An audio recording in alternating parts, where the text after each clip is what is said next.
Flossay 1, this video is a reply to your comment. First of all, thank you for watching, and no, I'm not offended by what you said. So I'm going to state my position, because obviously if you watched it and got that opinion, there's other people who are going to have the same opinion. So if you guys go back to the P. Wimpy Leadfoot video, look for Flossay's comments. I can't read it and do this at the same time. We should have another phone. I'm going to have two phones eventually here soon. So in essence, what Flossay said is she thinks I'm a dictator as far as my training style, and that it has to be my way on the truck or you're off. So I'm gonna state this, and I'm kind of piggyback some stuff for you, Flossay. So first of all, some of what you said might be right, okay, about who I am. First of all, my personality. I am 50 years old. I started working when I was 16 years old. I worked for the city of Tempe, okay. I was in high school, through a high school program that I took a business class and was picked. Like I said, it was almost like a little secret society. And next thing I know, I got an envelope. I'm sitting in geometry class, and I'm invited to interview with a lady named Marion Mitchell. She happened to be Mayor Mitchell, the mayor of Tempe's wife. They both were educators at the high school I went to, and she created a program called Cooperative Office Education that was within the high school now. Now, I come from, in my humble opinion, some very hardworking people. My grandfather was from Oklahoma, my mother's side. My grandmother was from Louisiana.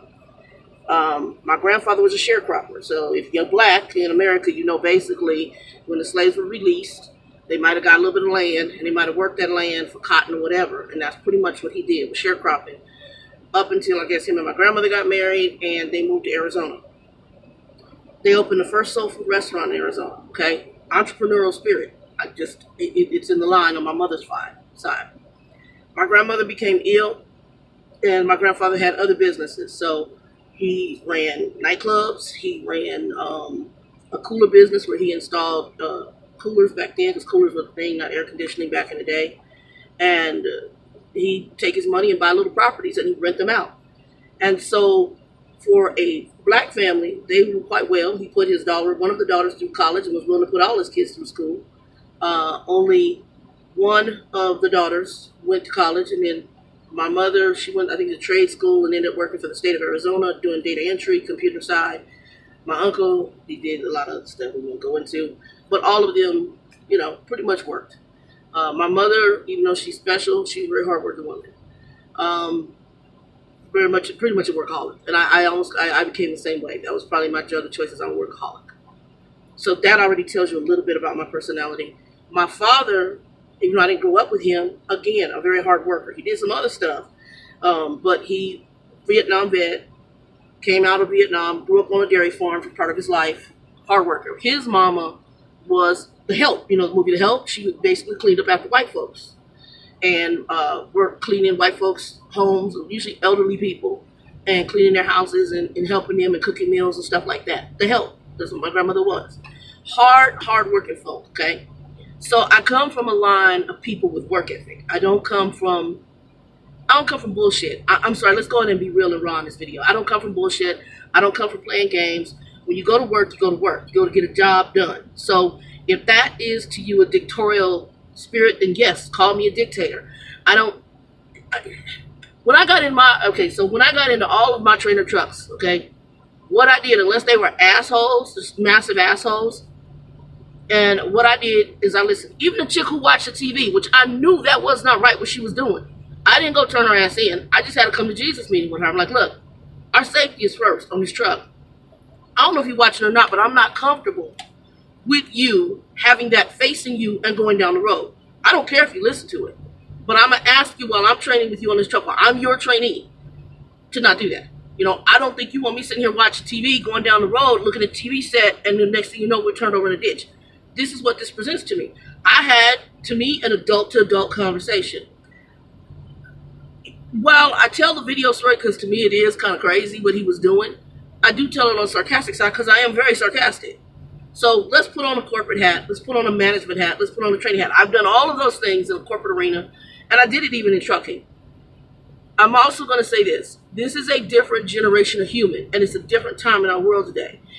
We are in a world now where anything goes. My way is my way. I have to call what's blue black and what's black blue to be politically correct, and people have issues with that. Well, this is not a politically correct situation here. This is this is transportation.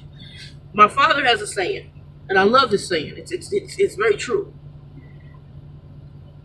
His statement is, and I did a video with him, you have to handle what you're doing out here in transportation because this is an unforgiving industry.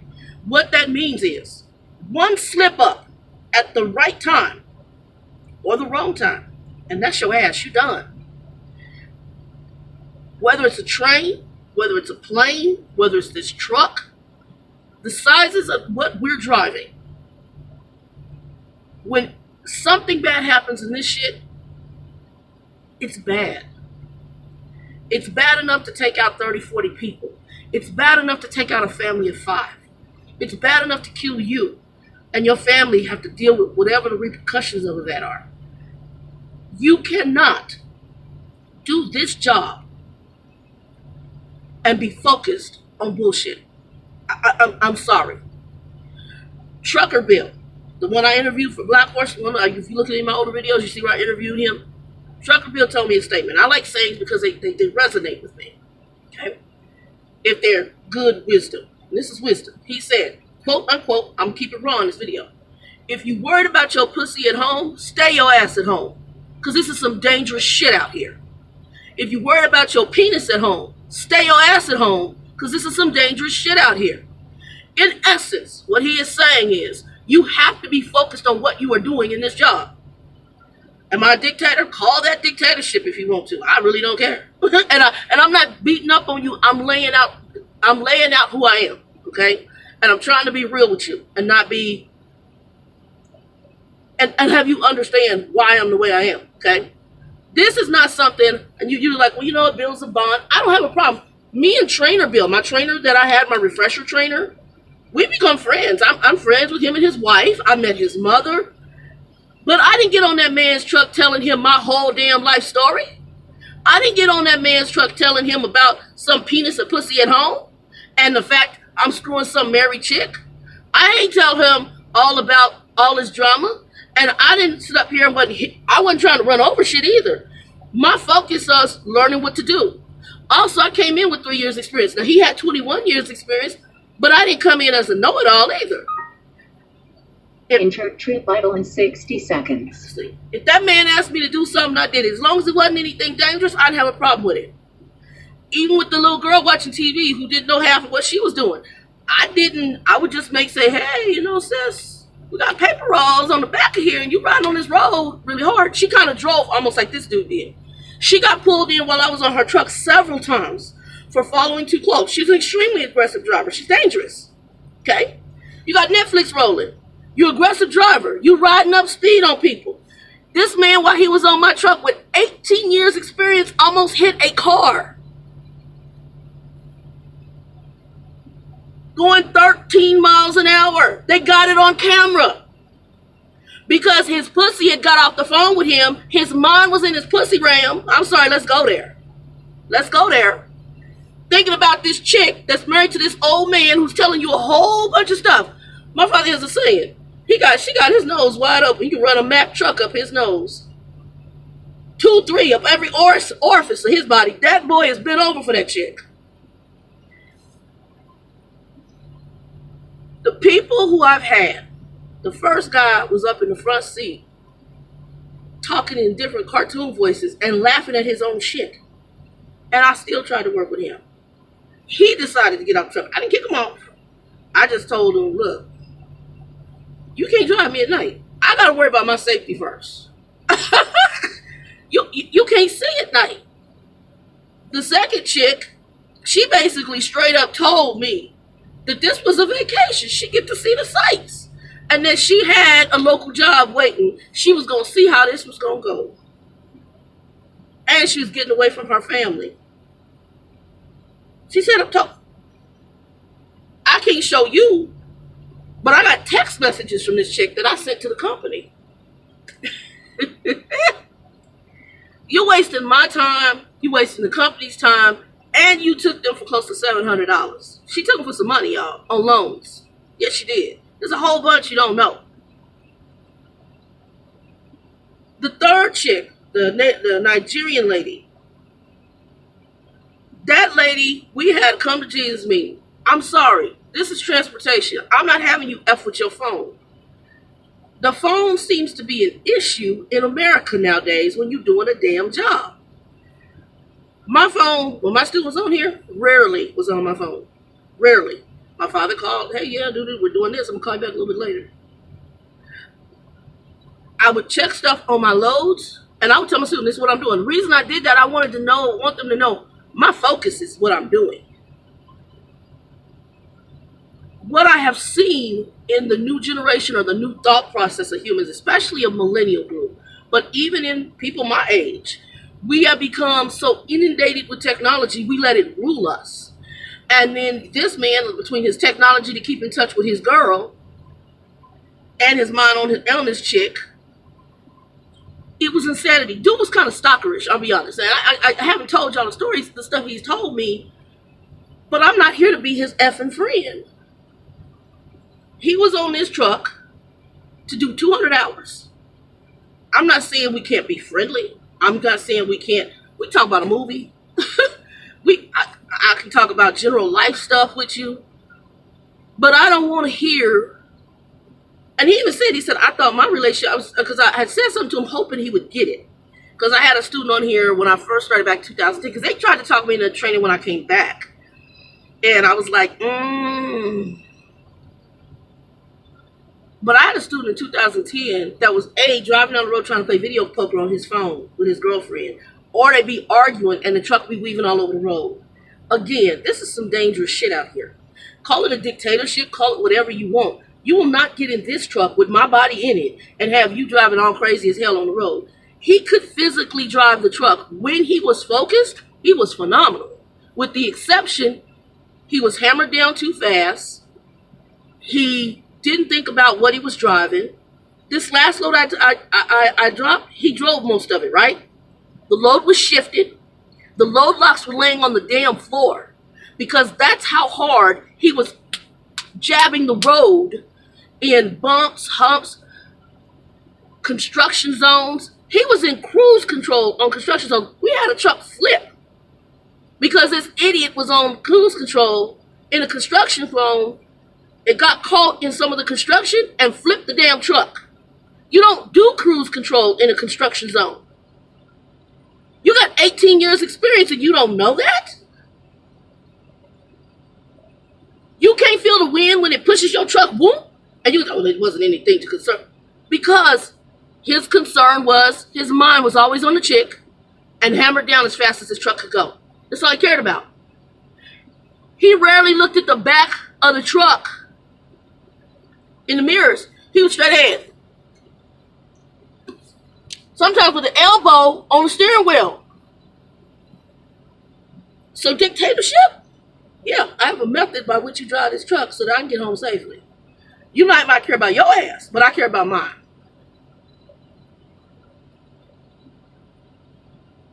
He got 2 cameras, drive cams. That means the drive cam ain't running all the time. They can randomly do it. He got them because of stuff he did. And he got them, 2 of them in the same day. I warned him the first week about the sensors on the truck, about the drive cam, because of some things I was seeing in his driving behaviors. And I know how this company operates. Okay? Standing up in here back in 2010, never had any kind of sensor issues. I never had heartbreak. I came back here in 2013, no, 15, 16. I ain't had no drive cam issues. No. They ain't pull me into a safety conversation. No. No. Back in 2010 when I worked for him, I did bad splits. We had paper logs. I wasn't good at splits. That was it. That's the only conversation I ever had. So, dictatorship? If that's what you want to look at it as, sis, I get you. I appreciate the comment, and I understand why you see it that way.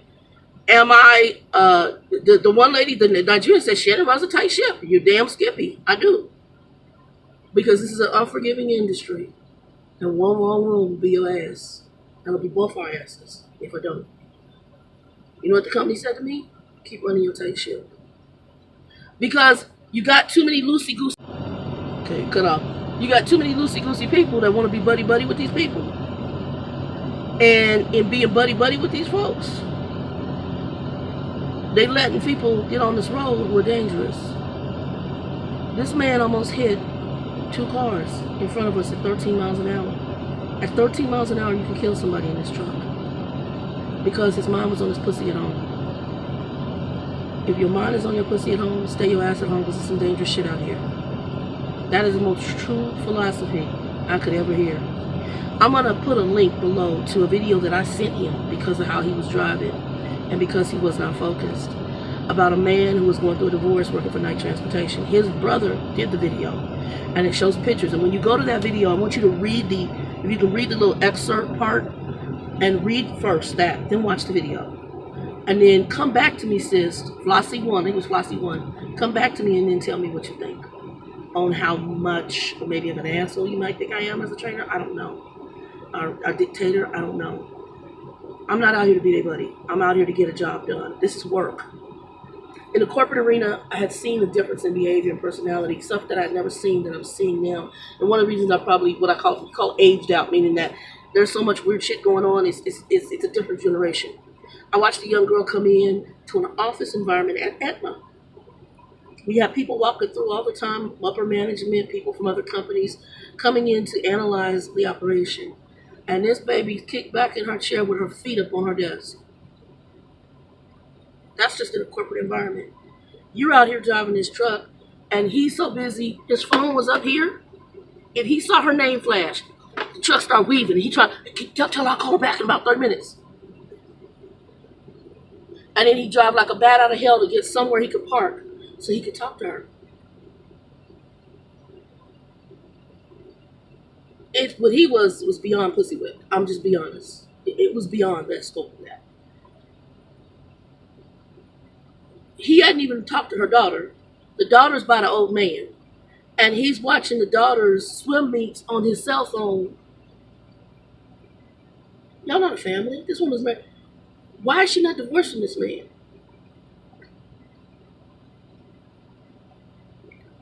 This woman she has a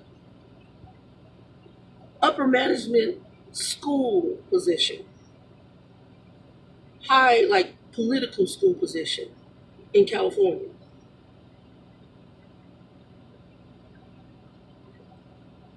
Over several schools, if that helps you. She's making good money. Now, the old man, I think, is worth a little bit more because he has one of the houses up in Redding that is burning up. And I think she's with him for the money. The stuff I'm not getting into because I'm going to get into a little bit later when everything's said and done. I didn't ask you all that shit. I didn't want to know nothing about your personal relationship. He could have said, hey, I'm in the military, I've been in Korea. We had good talks. And I think he's a very nice person on a lot of levels. He's a Cancer like myself, and I can tell he's very true to his Cancerian nature. I'm borderline Gemini Cancer. So I'm a Cancer too, but I'm right on that cusp. So you get both personalities. And it's not that I'm into astrology, but I believe people born at certain times do have certain similar characteristics on certain levels. But this dude right here, crazy as a box of rocks. He going to the movie theater, she going to the movie with her mother, the girlfriend, her and her mom and her kid are going to movies. He goes too and sits 2 rows back and watches her. Something the hell is wrong. Then she knows he's there because she told him because she knew he would show up. And she said, oh, my mother thinks that you're weird because you were staring at us. How'd your mother even see him in a movie theater 2 rows back staring at you? Or did you tell your mama he was staring at you?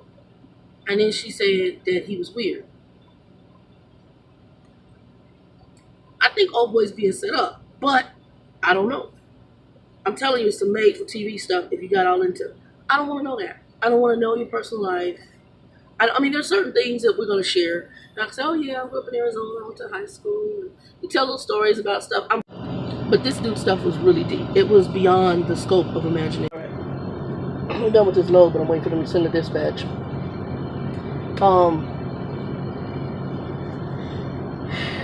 So here goes. To finish this off, I'm not here to be these folks' friends. That's not the goal. And I need to give me a t-shirt that says F you, I got enough friends. I don't mean to be mean like that. At 50 years old, you start to become very aware of what you become aware of life in a different way. And the stuff that's important to somebody who's 20, who's maybe 30, it's all BS and bogus. This man was acting like a little boy. If she was okay, so here's why what happened with their little argument. I'll share this. She sent him a picture of herself. I don't know whether it was, a picture, or if it was a selfie, or what was going on. He responded, "I'm not with you for your body." Basically, he was basically saying he liked her for other characteristics, okay? So she got mad and told him off. And he tried to explain, no, I'm not saying I'm not attracted to you physically. But she got pissed. So she put him on, I'm not speaking to you for 2 days. And for 2 days, it was hell up on this truck. He was pouting like a little bitch. Wouldn't speak, wouldn't talk crazy. I'm like, is everything okay? And that's when he told me what happened. I said, And the way he drove during that time was, he's already an aggressive driver, but now take that to the nth degree. Riding up on people, hitting, just hammered down. Truck is bouncing. And so much so on this last load that you shifted the load and the load locks fell on the ground. You were driving that hard in the back of the trailer. I never drove a trailer where my load locks fell down. I had a load shift with the crazy boy because he also took curves too fast. But our leveler valve was going on the trailer. So that could be part of the reason. But that's why you have to drive a certain way. Anything could happen. We could blow a tire. Anything can happen. And I can't have you where your emotions are driving the truck instead of your logic. And he was not in logical realm. He was in emotional about chick realm. I'm good, guys. I'm good. So, to your point, and this Flossay, I did not take offense to what you said, but you weren't in this cab. And if my behavior to you is a dictator, then maybe that's what it is. That's not something I worry about. It just isn't. Because at the end of the day, I want to go home. I can't spend money in a casket. You can't spend money in a casket. I don't want anybody else's family on my conscience because I have some butthole in the truck who needs to get his shit in shape. This is a job. And in a job, you need to come out and do it. Too many people are taking their personal life, the personal drama life, into the work environment. And it's beyond scope. That's not what it is. You have to learn to separate the two. My father said one of the reasons he retired, he was going to stay a little bit longer, but he retired because he started dealing with people just like what I'm dealing with here in this truck. Folks who were all caught up in their BS at home and trying to bring that to the job. And he's like, look, we got to be focused out here. Like I said, he got people, y'all go back and watch a video I did with him. People who lost their legs on the railroad. One of his, I think it was his assistant, was the son of another engineer. He lost his life when my dad was on vacation. This is an unforgiving industry. You got to be on your shit. Or you will be a piece of shit out here on this road. Laid out on the side. Like some damn roadkill. And you might end up doing that and road killing somebody else. Why allow that behavior? I identified it in the beginning. I knew within the first week of him being on this truck, I was trying, I said, okay, I'm shutting up. Try to finish this guy. I didn't talk to him.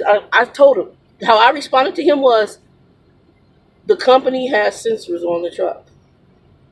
Some of the driving behaviors that you have, Tom, are going to be a problem with this company. And you're going to get pulled in. If you're riding up on people too close, it's called following distance issue. And they're going to drive cam it, and they're going to pull you in. Because the sensor will tell how fast you're going. That's how, I'm serious, that's how I was talking to this guy.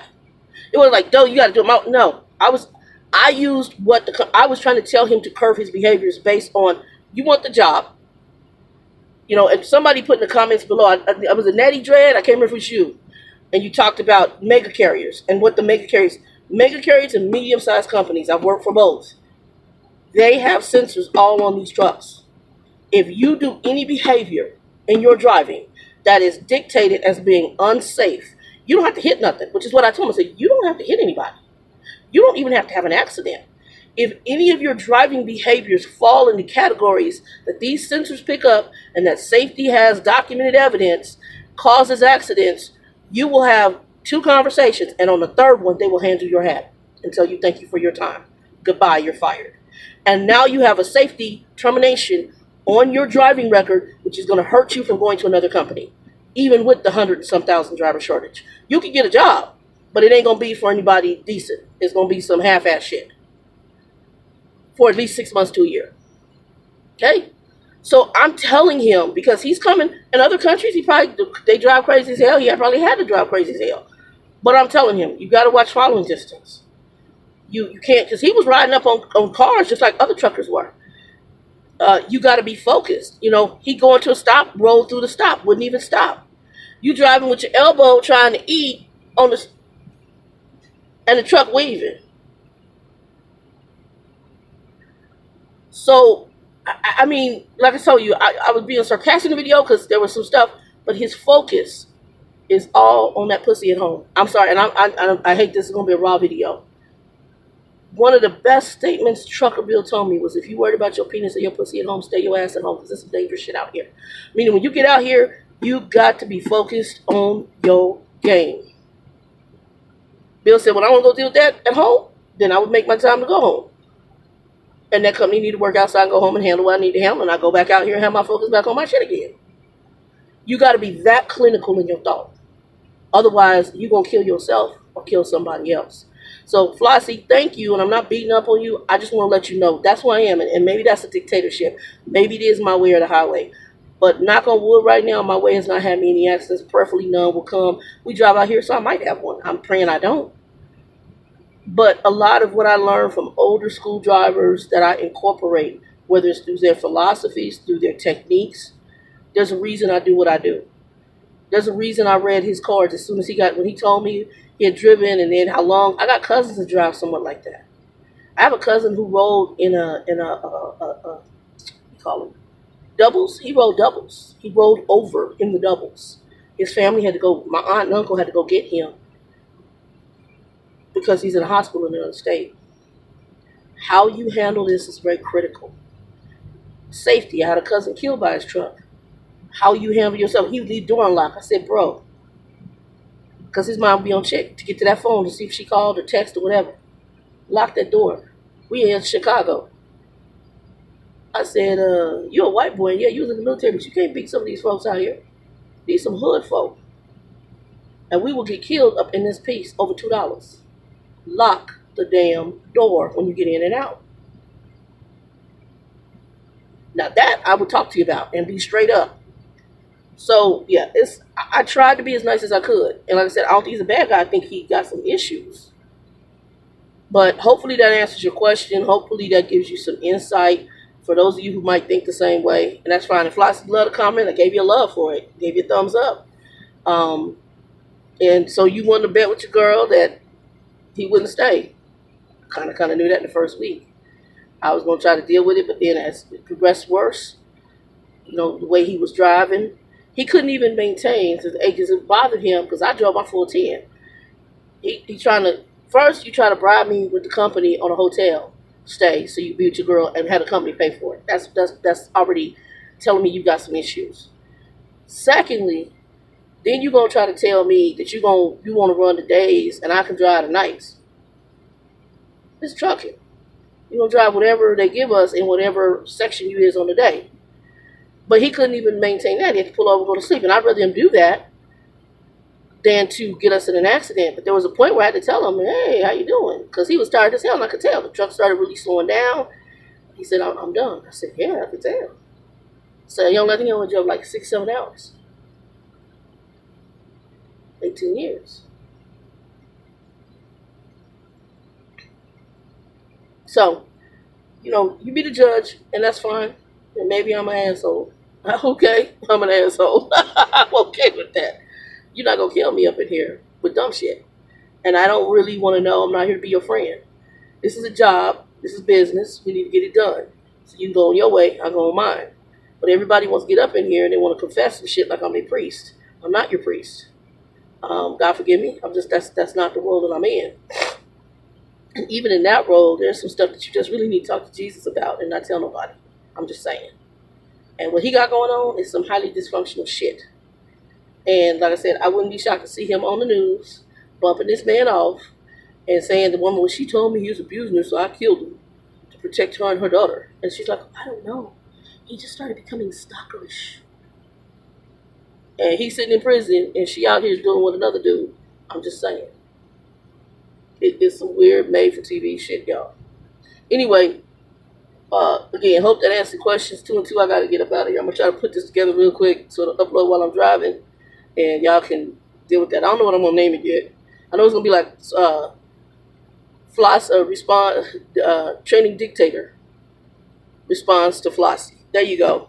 That's what we do. Training Dictator responds to Flossay. Thank you for watching. Y'all be blessed. 2 and 2. And yeah, Kizzy, Mack truck 7-Eleven wide the hell open 24/7. She had that Negro open every orifice of his body. Got Mack trucks going in every direction behind that chick. Girl, you have no. Y'all have no idea. Take your ass off this truck, driving crazy. 13 miles an hour and almost ran over a car. Think about some pussy at home. I'm good. I'm so good. I'm so good. Anyway, peace. Alright, I'm in Buffalo, New York, at a place called Mino's. Food is amazing. Totally cool. I think that's the owner. It's really good, but it's kind of nostalgic. You guys can see that. They have specials. It's totally cool. Oh, here, bro. There you go. Go ahead. You got it? Yep. All right. Yeah, I got it. It's really cute. Like a little bitty pizza spot. Yes. And we're Actually, spaghetti was phenomenal. yeah. It was huge meatballs. Two meatballs and then whole plate of spaghetti. The plate's bigger than